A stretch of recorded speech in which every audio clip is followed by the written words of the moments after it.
भक्त सज्जन वृंद एवं मातृवृंद, आज परम पावन श्री नित्यानंद प्रभुंकर आविर्भाव तिथि। श्री नित्यानंद प्रभु जे कि स्वयं बलराम एवं श्री चैतन्य महाप्रभु जे कि स्वयं कृष्ण, ब्रजेंद्र नंदन जय सची सुत हैल सई बलराम हैल निताय। ब्रजेंद्र नंदन कृष्ण से सची सुत श्री चैतन्य महाप्रभु रूप अवतरित हेले एवं बलराम नित्यानंद प्रभु रूप अवतरित हेले। तेणु भगवान श्रीकृष्ण जदिओ जगत गुरु, कृष्ण वंदे जगत गुरु, तेणु भगवान श्रीकृष्ण जदिओ जगतर गुरु एवं समस्त जगत को से ज्ञान प्रदान करछन्ति ब्रह्मा के माध्यम रे, तेबे भगवान कर किपरि भक्ति करा जाए, किपरि सेवा करा जाए, सेथिपाई स्वयं भगवान कृष्ण श्री चैतन्य महाप्रभु रूप अवतरित होती भक्तिर शिक्षा देवा एवं भगवान कृष्णकर प्रथम विस्तार रूप बलराम जे कि प्रकृत गुरु तत्व, कारण कृष्ण बलराम के मध्य कौन सी अंतर व भेद नहीं। ये कृष्ण बलराम एक ही आत्मा दुई देह धारण कर, ठीक से परी गौर नित्यानंद एक आत्मा दुई देह। तबे बलराम जे कि स्वयं नित्यानंद प्रभु से कृष्णकर सेवा करछन्ति। बलराम ब्रजरे निजे कृष्णकर सेवा करुथिले, केतेबेले ज्येष्ठ भ्राता भावरे, सखा भावरे से कृष्णकर सेवा करुथिले एवं सृष्टि लीला पाई मध्य बलराम निजको विस्तार करछन्ति तीन प्रकार विष्णु रूप रे। तेणु कारणदक्षाय विष्णु, गर्भदक्षाय विष्णु, क्षीरदक्षाय विष्णु, ये तीन विष्णु रूप रे बलराम सृष्टि लीला करछन्ति एवं भगवान कृष्ण को साहाय्य करछन्ति। तेणु से बलराम जे कि गुरु तत्व जे सेवार शिक्षा प्रदान करछन्ति, जे भगवान कृष्णकर किपरि सेवा करा जाए, निजे कृष्णकर सेवा करी से जगत को सेवार शिक्षा प्रदान करछन्ति, सेथिपाई से गुरु तत्व। ठीक सही परी नित्यानंद प्रभु से मध्य गुरुर कार्य करछन्ति। सेथिपाई चैतन्य महाप्रभु नित्यानंद प्रभु को तांकर प्रेम भंडार रक्षक भाव में नियुक्त करथिले। कारण श्री चैतन्य महाप्रभुंकर अवतरण उद्देश्य थिला जे जगत रे भक्तिर शिक्षा प्रदान करिबा। तेणु भक्त भाव में अवतीर्ण हेले, जदिओ स्वयं भगवान चैतन्य महाप्रभु भगवान कर भक्त रूप में अवतरित हेले एवं भक्तिर शिक्षा सहित आउ गोटे दुर्लभ कथा से शिक्षा देले। ब्रह्मार दुर्लभ प्रेम सबाकारे जाचे। ब्रह्मांकर जो कृष्ण प्रेम दुर्लभ, जो ब्रज प्रेम दुर्लभ, भगवान श्री चैतन्य महाप्रभु से दुर्लभ ब्रज प्रेम को कली जुगरे वितरण करछन्ते एवं ये वितरण करबा पई से योग्य अयोग्य विचार करूनांते। से समस्त को ये ब्रज प्रेम प्रदान करछन्ते। ये हूँ चैतन्य महाप्रभुंकर विशेष अवदान। अनर्पित चरिंचिरा करुणया अवतीर्ण कलो समर्पयित उन्नत उज्ज्वल रसम स्वभक्ति श्रियम। तो श्री चैतन्य महाप्रभु निजर भक्ति ब्रज भक्ति प्रदान करछन्ते। तो अब हम हिंदी में थोड़ा बोलेंगे क्योंकि हिंदी भाषी भक्तगण यहाँ उपस्थित हैं।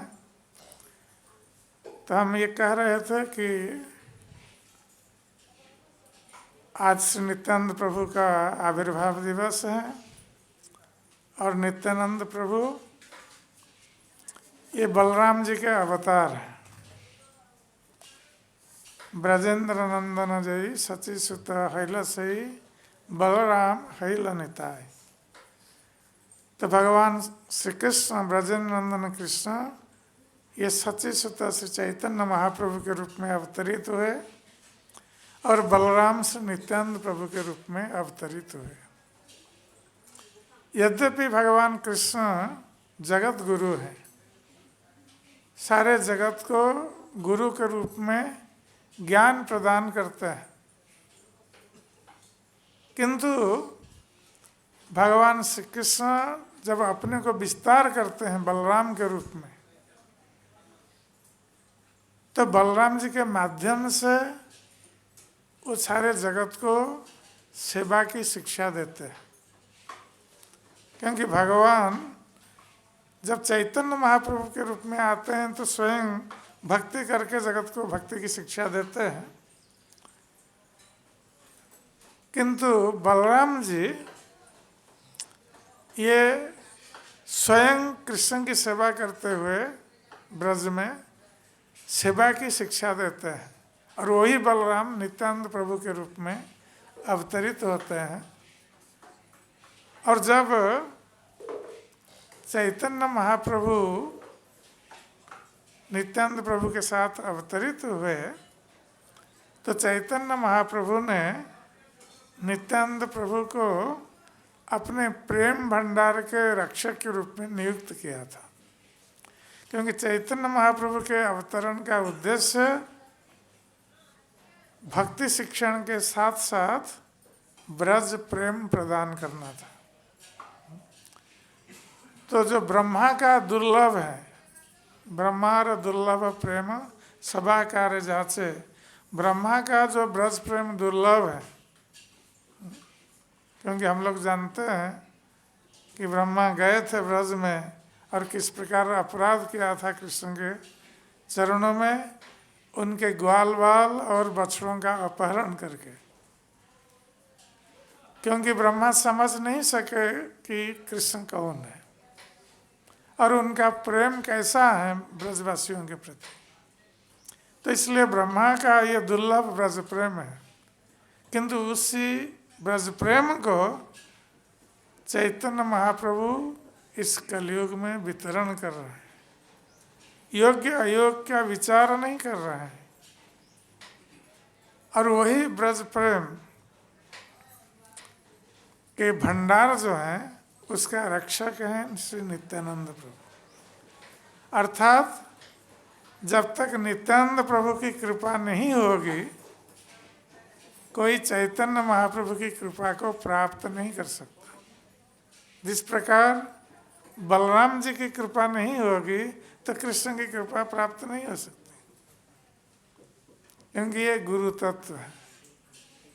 यस्य प्रसादात भगवत प्रसाद यस्य प्रसादात न गति कुतोपि।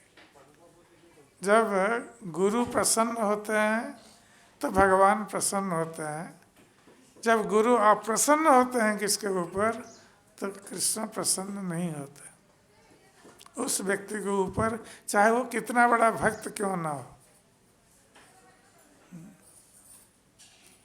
तो इसलिए गुरुदेव की प्रसन्नता विधान करना ये शिष्य का प्रथम कर्तव्य होता है कि गुरुदेव क्या चाहते हैं शिष्य से, कैसे वो प्रसन्न होंगे, तो शिष्य को उसके अनुसार आचरण करना है। गुरु का आदेश सर्वतोभावे पालन करना है। तो ये नित्यानंद प्रभु जो परम कृपालु हैं, दयालु हैं, चैतन्य महाप्रभु को तो पतित पावन कहा गया है, जो पतित जनों का उद्धार करते हैं, किंतु नित्यानंद प्रभु चैतन्य महाप्रभु से भी अधिक कृपालु हैं। तो हम लोग जानते हैं कि जगाई और माधाई ये दोनों ने किस प्रकार नित्यानंद प्रभु के चरणों में अपराध किया था। तो ये अपराध के कारण चैतन्य महाप्रभु बहुत क्रोधित हो गए थे और सुदर्शन चक्र को बुला लिया था दंडित करने के लिए उन दोनों को, क्योंकि भगवान भक्त के प्रति अत्याचार, भक्त के प्रति अपराध को सहन नहीं कर सकते। वैष्णव अपराध को भगवान भी क्षमा नहीं करते। यदि कोई किसी वैष्णव के चरणों में अपराध करता है तो भगवान उस व्यक्ति को क्षमा नहीं कर सकते। भगवान के चरणों में अपराध करने पर भगवान क्षमा कर सकते हैं। हरि स्थाने अपराधे तारे हरि नाम, भगवान का नाम कीर्तन करने पर, भगवान से क्षमा प्रार्थना करने पर वो अपराध भगवान क्षमा कर देते हैं। किंतु तुम्हां स्थाने अपराधे नहीं परित्राण, किसी वैष्णव के चरणों में अपराध करने से व्यक्ति का परित्राण नहीं होता है। जैसे दुर्वासा मुनि ने अपराध किया था महाराज अम्बरीश के चरणों में, और वो ब्रह्मा जी के पास गए, शिव जी के पास गए, और अंत में भगवान विष्णु के पास गए, फिर भी भगवान ने मना कर दिया। शिव जी ब्रह्मा जी ने तो मना कर ही दिया था, भगवान विष्णु ने भी मना कर दिया क्षमा करने के लिए। अंत में दुर्वासा मुनि को अम्बरीश महाराज के चरणों में गिरना पड़ा, जिनके चरणों में उन्होंने अपराध किया था। इसलिए वैष्णव अपराध जो है ये बहुत भयंकर होता है और व्यक्ति की भक्ति को संपूर्ण नष्ट कर सकता है। इसलिए जो भक्तगण आज दीक्षा लेने आए हैं उनको सावधान होना आवश्यक है भक्ति मार्ग, और विशेष रूप से वैष्णव अपराधों से। तो हम लोग जानते हैं कि ये वैष्णव अपराध कैसा भयंकर होता है, जो नाम अपराध का प्रथम नंबर अपराध है। तो जो नाम अपराध हैं, जब हम भगवान का नाम कीर्तन करते हैं तो नाम अपराध का प्रथम नंबर अपराध क्या है कि उन वैष्णवों की निंदा करना जो भगवान के नाम के प्रचार में लगे हुए हैं। तो इससे भक्त को बचना चाहिए। और दूसरा नंबर जो नाम अपराध है क्या है, ब्रह्मा शिव आदि देवताओं के नाम को भगवान के नाम के समकक्ष या स्वतंत्र समझना। तो ये नहीं सोचना कि शिव ब्रह्मा किसी का भी नाम लो वो भगवान के नाम विष्णु का नाम के समान है, ये अपराध माना गया है। या स्वतंत्र, ब्रह्मा शिव का नाम भी स्वतंत्र नहीं है भगवान से। वस्तुतः भगवान ने ही ये सब नाम दिया है, अपना नाम दूसरों को दिया है। तो इसलिए ये स्वतंत्र नहीं है। तो कभी कभी लोग कहते हैं कि किसी का भी नाम लो, सब एक ही है। वो एक नहीं है। इसलिए हमको भगवान का नाम कीर्तन करने के लिए कहा गया है। और तीसरा नंबर जो अपराध है कि आध्यात्मिक गुरु के आदेश की अवमानना करना या आध्यात्मिक गुरु को साधारण मनुष्य समझना। ये शास्त्रों में बताया गया है कि गुरु का जो आदेश होता है शिष्य के लिए, वो प्राण के समान होता है। तो शिष्य गुरुदेव के आदेश को शरीर, मन, वचन देकर आदेश का पालन करना आवश्यक है, जिससे गुरु प्रसन्न होते हैं और भगवान प्रसन्न होते हैं। और कभी भी गुरुदेव को सामान्य मनुष्य नहीं समझना है। शिष्य के लिए ये आवश्यक है कि जिस प्रकार हम भगवान को सम्मान देते हैं, गुरु को इसी प्रकार सम्मान देना आवश्यक है। यद्यपि गुरु भगवान नहीं है, किंतु शिष्य को भगवान के समान गुरु को सम्मान करना चाहिए। गुरु का नाम लेते समय आदर के साथ लेना चाहिए, जैसे किसी सम्मानीय व्यक्ति का नाम लिया जाता है। तो इसलिए गुरुदेव का नाम लेने से पहले सम्मान सूचक शब्द जोड़ना चाहिए। श्री, श्रीमद ये नहीं बताना चाहिए, केवल नाम नहीं बता देना चाहिए। और ये भी विधान है शास्त्रों में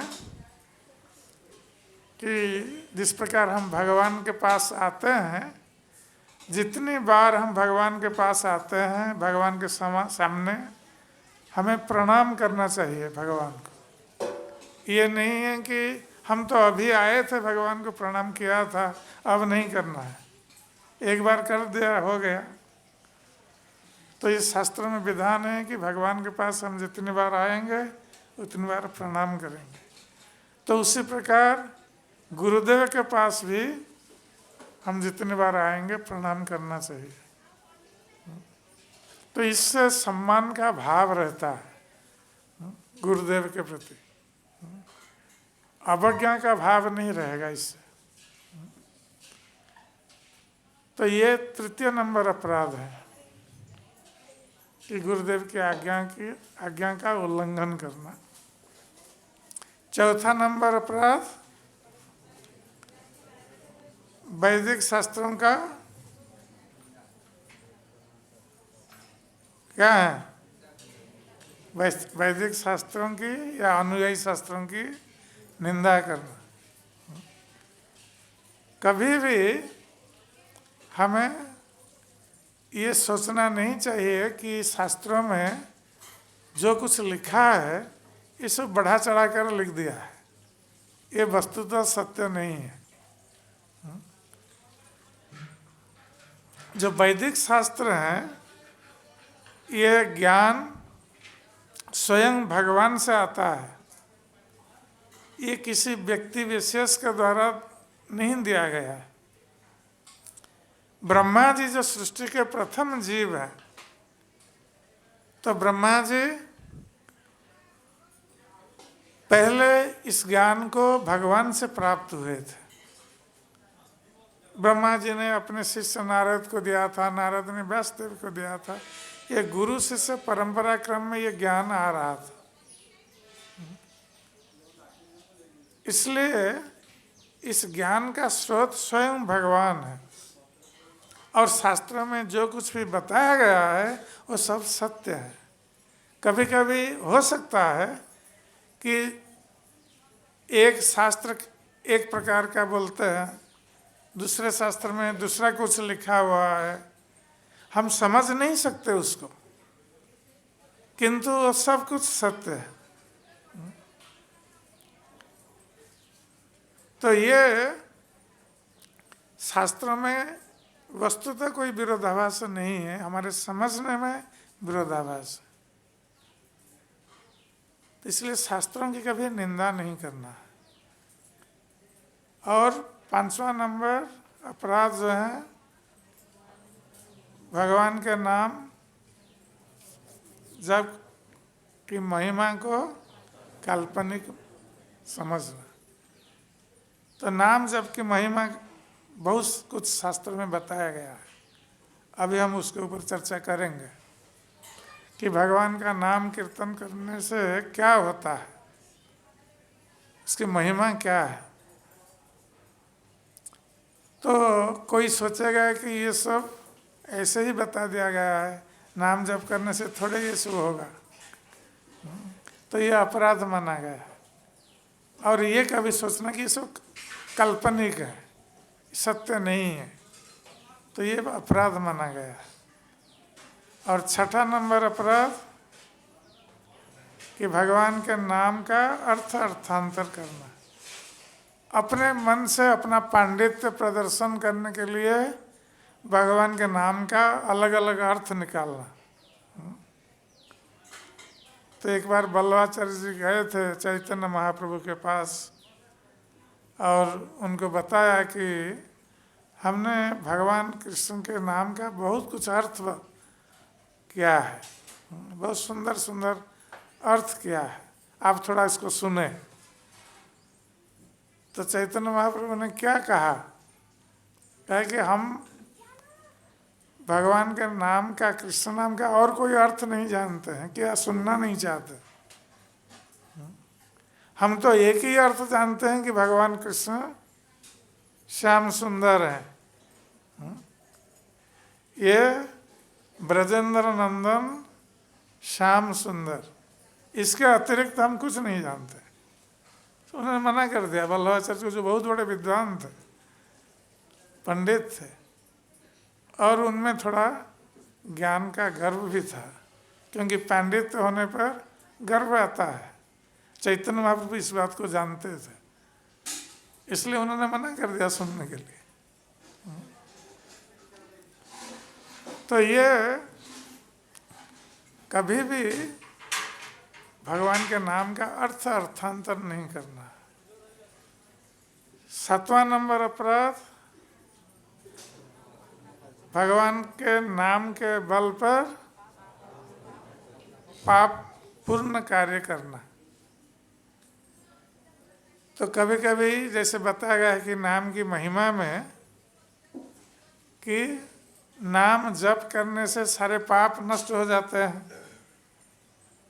तो कोई सोचेगा अब तो हम भक्त बन गए, हमारी दीक्षा हो गई और हम प्रतिदिन 16 माला जप करते हैं, तो हमारे सारे पाप तो नष्ट हो रहे हैं, तो अब थोड़ा हम कुछ पाप कार्य कर देंगे तो हमारा नाम जप से वो समाप्त हो जाएगा।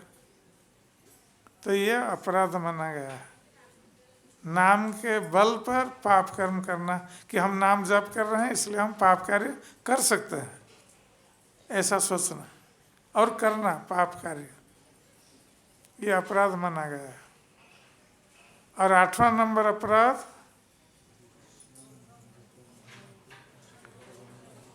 नाम जप को वेद में वर्णित जो कर्मकांडीय पद्धति है उसके समान समझना, ये कर्मकांड का एक अंश समझना नाम के जप को। जैसे यज्ञ अनुष्ठान हो रहा है, ये कर्मकांड की पद्धति है, या कोई पूजा पाठ कर्मकांड के आधार पर होता है। तो कोई सोचेगा कि नाम जब भी ऐसा ही है, ये कर्मकांड है, ये कर्मकांड नहीं है, ये कर्मकांड के ऊपर सर्वोच्च भक्ति कांड है। क्योंकि नाम संकीर्तन ये व्यक्ति को सारे पापों से मुक्त कर सकता है और अपने व्यक्ति के हृदय को पूर्ण रूप से शुद्ध कर सकता है। और जब हृदय शुद्ध होता है तो तो हृदय में क्या होता है? कृष्ण प्रेम का उद्रेक होता है। और कोई भी कर्मकांडीय विधि हृदय को शुद्ध करने में समर्थ नहीं है या पापों को दूर करने में समर्थ नहीं है।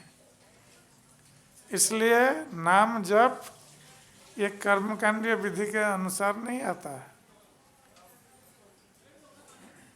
9वां नंबर अपराध जो है, जो अश्रद्धालु व्यक्ति है उसको हरिनाम की महिमा की शिक्षा देना। जिसका हरिनाम पर विश्वास नहीं है, श्रद्धा नहीं है, उसको हम कहेंगे कि तुम हरिनाम करो, वो नहीं करेगा। वो बोलेगा हरिनाम करने से इसको थोड़े ही हो जाएगा, क्योंकि अश्रद्धालु है, श्रद्धा नहीं है। तो ऐसे व्यक्ति को पहले हम हरिनाम करने के लिए नहीं बताते, पहले उसमें श्रद्धा उत्पन्न करना है, उसके पश्चात हम बता सकते हैं। और 10वां नंबर जो अपराध है, ये इतना कुछ हरिनाम की महिमा के बारे में श्रवण करने पर भी हम भौतिक आसक्ति बनाए रखते हैं। और हरिनाम का कीर्तन करते समय हम अन्य मनस्क भी रहते हैं। तो एक तो भगवान के नाम की महिमा का श्रवण करने के पश्चात हमें भौतिक आसक्ति को त्याग कर देना चाहिए, एकमात्र कृष्ण के प्रति आसक्त होना चाहिए। यद्यपि हम भौतिक संसार में रह रहे हैं, परिवार में रह रहे हैं, परिवार के प्रति हमारा कर्तव्य है, ठीक है, हम पारिवारिक कर्तव्य का निर्वाह करेंगे, किंतु बिना आसक्ति के। हमारी आसक्ति एकमात्र कृष्ण के प्रति होगी।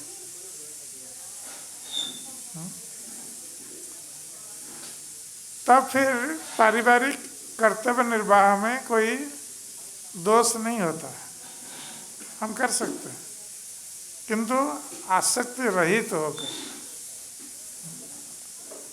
और जप करते समय अन्यमनस्क रहना ये साधारण सी बात हो जाती है। भक्तों में देखा जाता है, दीक्षा लेने के उपरांत भी भक्त लोग ध्यान पूर्वक जप नहीं करते हैं। कभी कभी तो लोग जप करते समय आपस में बातचीत करने लगते हैं, जबकि उस बातचीत की कोई आवश्यकता नहीं होती। हाथ में माला है, माला पकड़े हुए हैं और इधर बातचीत चल रही है। या कोई घूम घूम के जप करता है, इधर देखता है, उधर देखता है, उधर क्या हो रहा है, ये क्या हो रहा है, तो उसका ध्यान उधर भटका हुआ है। और ये हाथ डाला हुआ है माला पर, जप नहीं हो रहा है। या जप करते समय बहुत सारी चिंताएं आ जाती है, उस चिंता में मग्न हो जाना और पता नहीं चलता कब माला खत्म हो गया या हुआ नहीं। कभी कभी लोग कहते हैं, भक्त लोग, हमारे माला जप करने में 15-20 मिनट लग जाता है एक एक माला में, क्योंकि वो सोचते रहते हैं और दूसरी बात सोचते रहते हैं माला जप करते समय, इसलिए उनको टाइम लगता है। तो ये सब जप में बाधाएं हैं। तो इसके प्रति हम सचेत रहें और किस प्रकार निष्ठापूर्वक भगवान का नाम जप करें, और उस समय बातचीत जितना हो सके हम उसको त्याग करें। बातचीत हम बाद में कर सकते हैं, कोई इमरजेंसी आ गया, बोलना कुछ पड़ेगा, वो अलग बात है, किंतु जो आवश्यक नहीं है उस समय बातचीत करना है, तो जप में ध्यान रखें। और जप करते समय हम श्रवण करें, जब हरे कृष्ण महामंत्र जप कर रहे हैं उसको सुने, तो कीर्तन हुआ और श्रवण हो गया। ये जब दोनों ठीक होगा तब स्मरण होगा, भगवान के रूप का स्मरण, राधा कृष्ण का रूप आपके सामने आ जाएगा। तो तीनों एक साथ चलेगा तो जब अच्छा रहेगा। तो इस पर ध्यान देना आवश्यक है। तो इस प्रकार ये नाम अपराध बताया गया है। तो ये अब हम हरिनाम के संबंध में, हरिनाम की जो महिमा है उसके संबंध में चर्चा करेंगे। ये शास्त्रों में बताया गया है कि किस प्रकार हरिनाम व्यक्ति के सारे पापों को नष्ट करने में समर्थ है। क्योंकि भौतिक संसार में हम दुख भोग कर रहे हैं अपने पूर्व जन्म के पापों के कारण। तो जब हम हरिनाम करते हैं तो उससे हमारे पाप कर्म धीरे धीरे नष्ट होते जाते हैं। तो ये हरिनाम का एक फल है, ये आनुषंगिक फल है, मुख्य फल नहीं है। यहाँ जो फल बताया गया है हरिनाम कीर्तन का, जप का, ये सब आनुषंगिक फल है। हरिनाम का मुख्य फल क्या है? कृष्ण प्रेम प्राप्त होना, ये मुख्य फल है। ये पाप कट जाना ये आनुषंगिक फल है। उसी प्रकार यदि कोई किसी महान साधु के चरणों में अपराध किया है तो उस अपराध से मुक्त होने के लिए उसको क्या करना चाहिए? उस साधु के पास जाकर क्षमा याचना करना चाहिए, उसको प्रणाम करना चाहिए, क्षमा याचना करना चाहिए और क्षमा करने के लिए उनको अनुरोध करना चाहिए। यदि किसी वैष्णव के चरणों में हमारा अपराध हो जाता है तो वैष्णवों में ये साधारण व्यवहार है। यदि हम किसी की निंदा कर देते हैं, किसी को कुछ बोल देते हैं जिससे उसको दुख होता है, तो हमें क्या करना चाहिए?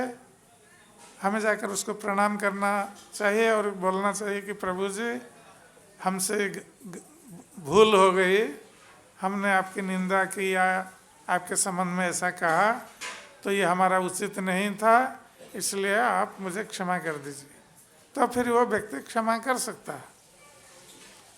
किंतु यदि वह व्यक्ति बहुत क्रोधित हो गया है, आपने उसकी निंदा इस प्रकार की है, कठोर वचन बोले हैं कि वो बहुत क्रोधित है और क्षमा नहीं कर रहा है, बार बार आप जाके प्रार्थना कर रहे हैं, प्रणाम कर रहे हैं, क्षमा याचना कर रहे हैं, फिर भी वो क्षमा नहीं कर रहा है, तो उस स्थिति में आप क्या करेंगे? ये सब करने के बाद यदि वो क्षमा नहीं कर रहे हैं तो आप हरिनाम का आश्रय ले सकते हैं। किंतु ये नहीं है कि हम उसके पास क्यों जाएंगे क्षमा याचना करने के लिए, हम हरिनाम कर लेंगे हो जाएगा, ये नहीं है। हरिनाम लास्ट में बताया गया है, पहले ये कार्य करना चाहिए।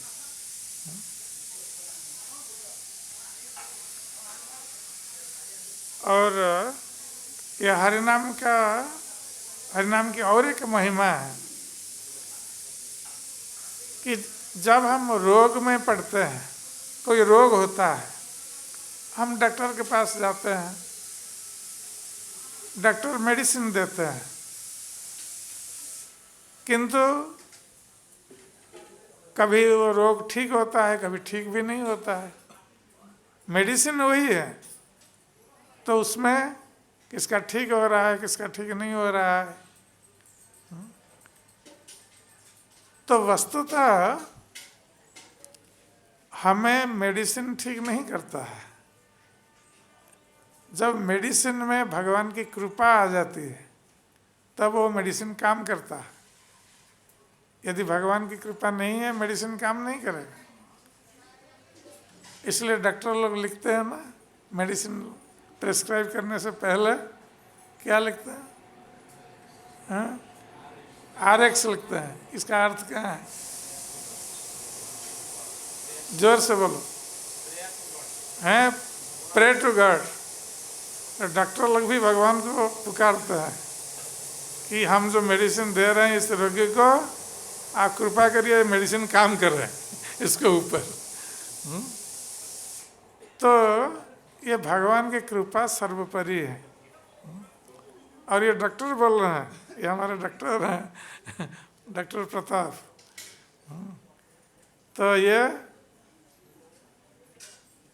तो ये रोग कभी कभी क्या होता है, कभी ठीक होता है, कभी ठीक नहीं होता है। तो कभी कभी देखा जाता है किसी व्यक्ति को कोई रोग हुआ है और कितने डॉक्टरों के पास गया, कितने मेडिकल में गया, कितना मेडिसिन लिया, फिर भी ठीक नहीं हो रहा है। तो उस स्थिति में वो क्या करेगा? हरिनाम पर निर्भर करेगा। ये हरिनाम व्यक्ति को रोग से भी मुक्त कर सकते हैं। हरिनाम में ये शक्ति है। यदि मेडिसिन से रोग ठीक नहीं हो रहा है, हरिनाम से ठीक हो सकता है।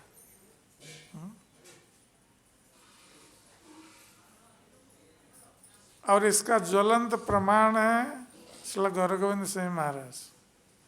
श्री गौर गोविंद सिंह महाराज जब बहुत बीमार थे, वो मेडिसिन, वो हर तरह का एलोपैथिक, होम्योपैथिक, आयुर्वेदिक, जो जितने प्रकार के मेडिसिन सब उन्होंने किया था, ठीक नहीं हुआ। अंत में उन्होंने हरिनाम का आश्रय लिया। भक्तों को कहा कि उनके भजन कुटीर के सामने भक्त लोग 24 घंटा हरिनाम संकीर्तन करने के लिए उन्होंने आदेश दिया था। तो हरिनाम संकीर्तन हुआ। उसके पश्चात उसी मेडिसिन में फिर बाद में वो ठीक हुए। तो हरिनाम की ये महिमा है।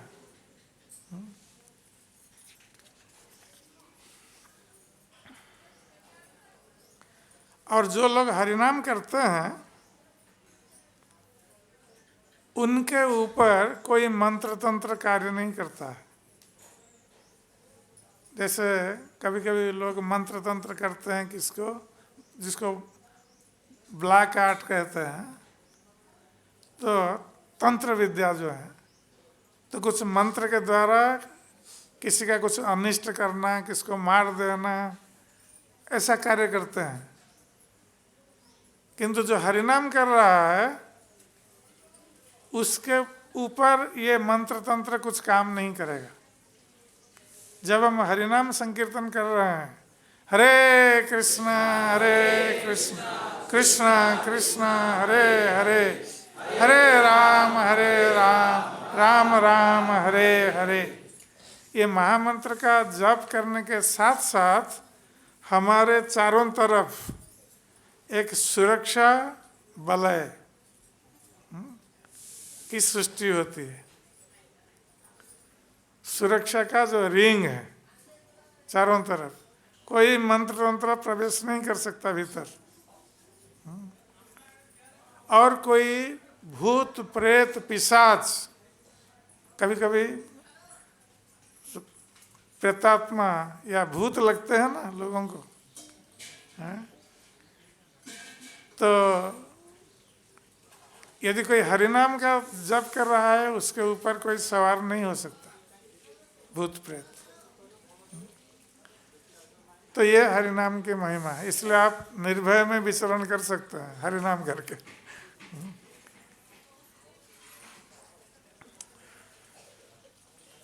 और जो हरिनाम का कीर्तन कर रहा है सही ढंग से, यदि हम ध्यान पूर्वक भगवान का नाम कीर्तन कर रहे हैं निष्ठा पूर्वक, तो कलयुग का प्रभाव भी हमारे ऊपर नहीं पड़ेगा। किंतु कभी कभी देखा जाता है कि किसी भक्त के ऊपर कलयुग का प्रभाव पड़ जाता है। तो कलयुग का प्रभाव क्या है कि व्यक्ति के हृदय में काम, क्रोध, लोभ, मोह, मद, मात्सर्य का उदय होना, ये तो हमारे हृदय में है ही। ये प्रकाशित होता है। भक्ति मार्ग में भी कुछ कुछ भक्त इस प्रकार काम, क्रोध, लोभ, मोह, मद और मात्सर्य, ईर्ष्या का प्रदर्शन करते हैं। तो कली का प्रभाव उनके ऊपर है। यद्यपि वो दीक्षा लिए हुए हैं, हरिनाम कर रहे हैं, फिर भी कली का प्रभाव उनके ऊपर दृष्टिगत हो रहा है। इसका अर्थ क्या है कि वो हरिनाम ठीक ढंग से नहीं कर रहे हैं, इसलिए कली का प्रभाव उनके ऊपर दृष्टिगत हो रहा है। या तो ये 16 माला जप नहीं कर रहे हैं और माला जप करते समय अन्यमनस्क रहते हैं, बातचीत करते रहते हैं, माला केवल हाथ में लेके घूमते हैं। तो ऐसे हरिनाम से हमारा हृदय शुद्ध नहीं होगा, कली का प्रभाव दूरीभूत नहीं होगा, काम, क्रोध, लोभ, मोह, मद, मात्सर्य दूरीभूत नहीं होगा। इसलिए जप के ऊपर हमें ध्यान देना आवश्यक है। और जब यदि हम ठीक ढंग से कर रहे हैं तो कली का ये प्रभाव हमारे ऊपर नहीं रहेगा। फिर कहते हैं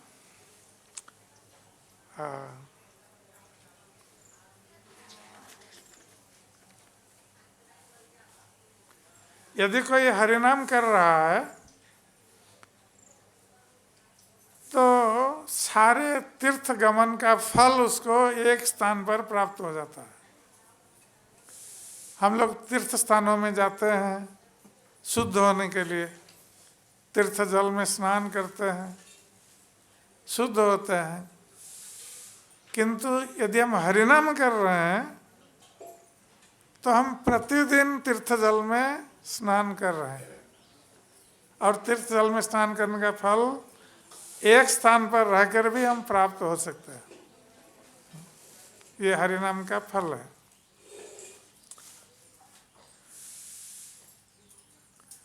और जैसे अभी हम चर्चा कर रहे थे कि हरिनाम जितने प्रकार के पुण्य कर्म है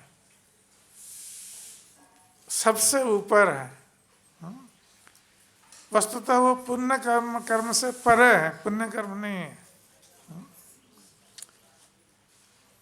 और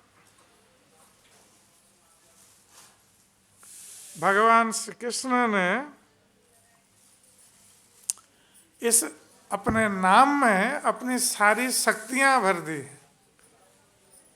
तो चैतन्य महाप्रभु क्या कहते हैं शिक्षाष्टक में?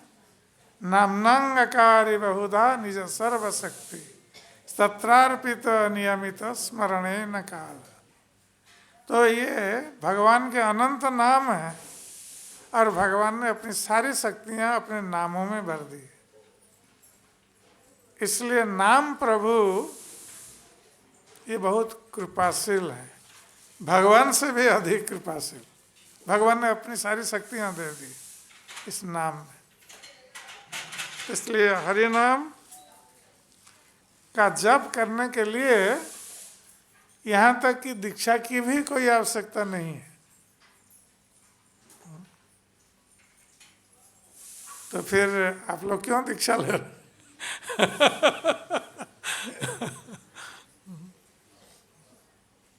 क्योंकि हम जानते हैं कि अजामिल ने तो दीक्षा नहीं ली थी और उसने हरिनाम का कीर्तन किया तो यमदूतों के भय से उसकी रक्षा हो गई।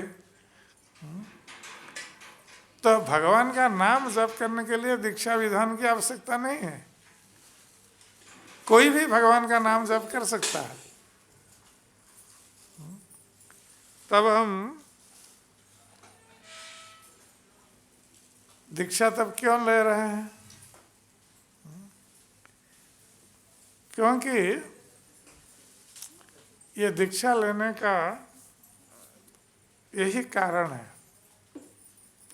इसलिए आवश्यक है कि जब हम दीक्षा ग्रहण करते हैं तो हम एक प्रामाणिक वैष्णव संप्रदाय के अंतर्भुक्त होते हैं, एक प्रामाणिक वैष्णव संप्रदाय में योगदान करते हैं। क्योंकि दीक्षा किससे ली जाती है? एक प्रामाणिक गुरु से दीक्षा ली जाती है। और दीक्षा लेने के लिए भगवान ने कहा है, ये और कोई नहीं कह रहा है। तस्मात् गुरुं प्रपद्येत जिज्ञासु श्रेय उत्तम। जो भगवान को जानने की जिनमें जिज्ञासा है, इच्छा है, तो उसको कहाँ जाना चाहिए?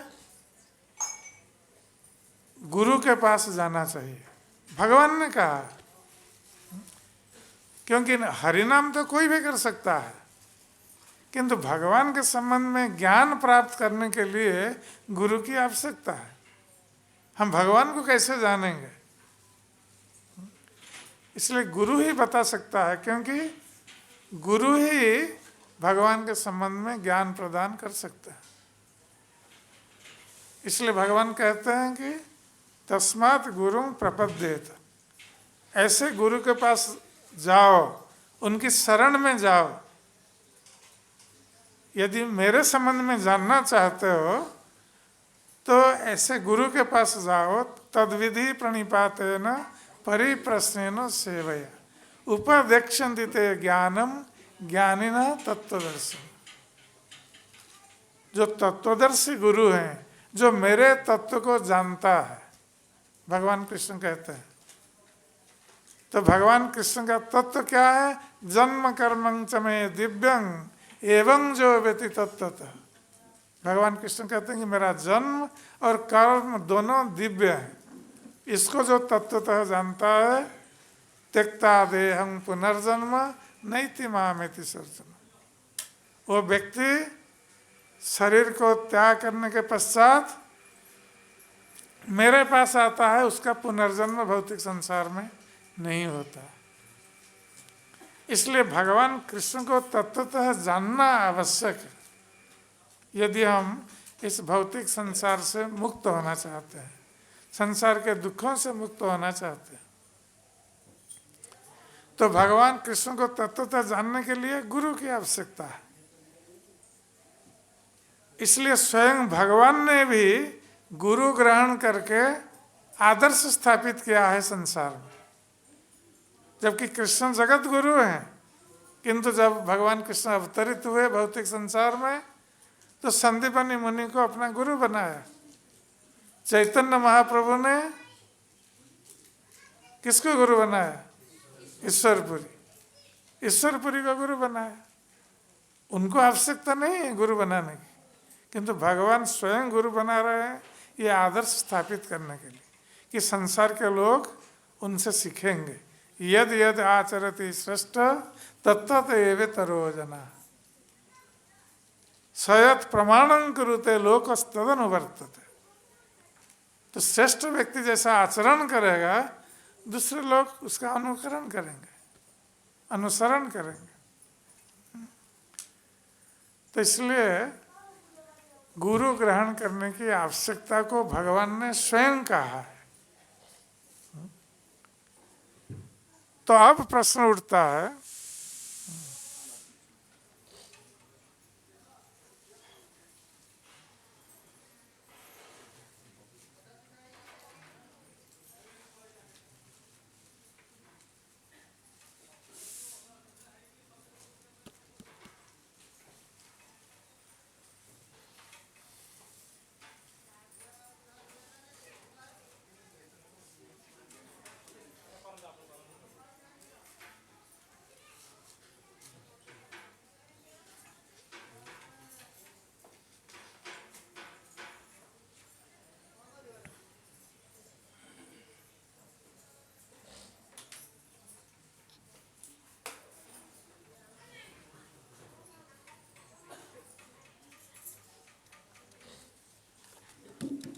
हरे कृष्ण।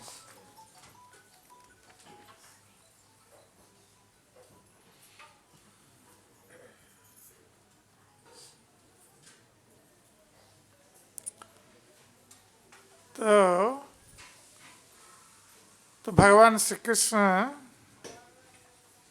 इसलिए गुरु ग्रहण करने की आवश्यकता पर बल देते हैं कि गुरु ही हमें मार्गदर्शन कर सकते हैं, भगवान के संबंध में ज्ञान प्रदान कर सकते हैं। अब प्रश्न उठता है कि गुरु जो ज्ञान देंगे वो ज्ञान शुद्ध ज्ञान होना चाहिए। तो उस शुद्ध ज्ञान को, भगवान के संबंध में जो शुद्ध ज्ञान है, उसको कौन प्रदान कर सकता है?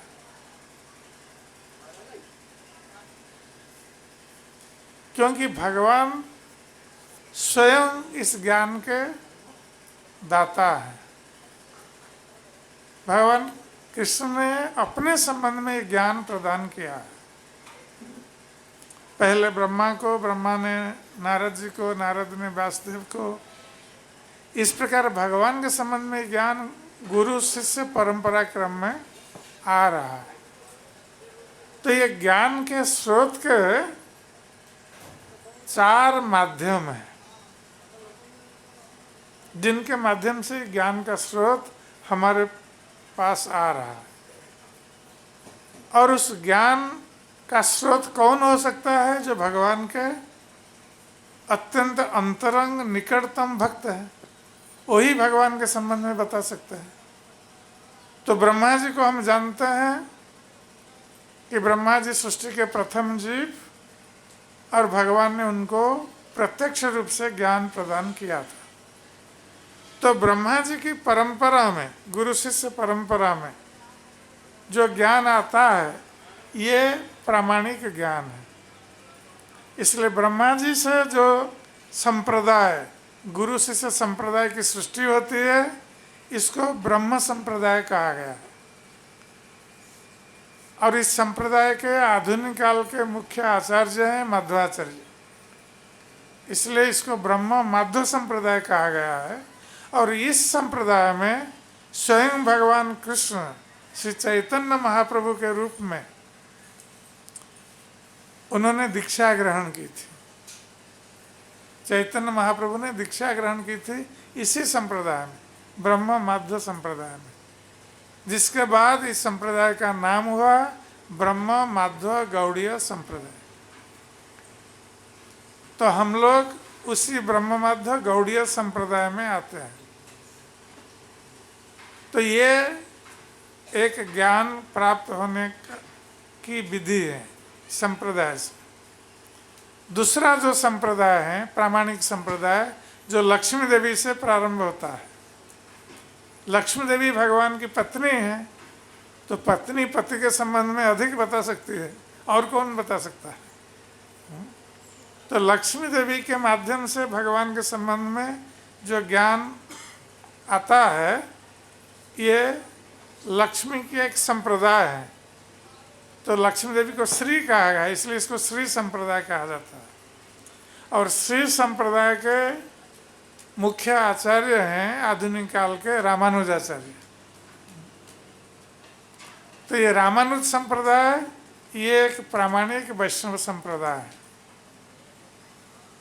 तीसरा संप्रदाय जो शिव जी के माध्यम से आता है। शिव जी भगवान के परम भक्त हैं, वैष्णवानंग यथा शंभु।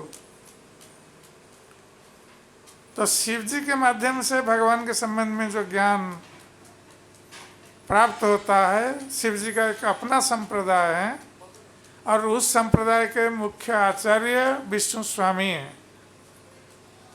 तो इसको विष्णु स्वामी संप्रदाय कहा गया है। और उस विष्णु स्वामी संप्रदाय में बाद में बल्लवाचार्य भी उसी संप्रदाय में योगदान दिया था, बल्लवाचार्य ने। और आजकल लोग उसको बल्लवाचार्य संप्रदाय भी कहते हैं। ये एक प्रामाणिक संप्रदाय है।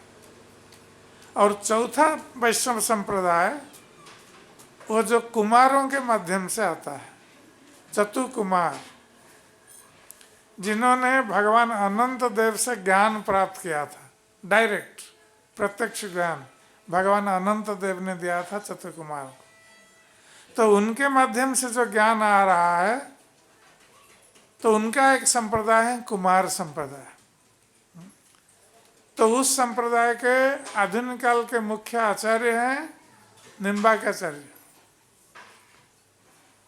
तो ये जो 4 वैष्णव संप्रदाय हैं, ये चार प्रामाणिक संप्रदाय है जिसका वर्णन पद्म पुराण में आता है। पद्म पुराण में बताया गया है कि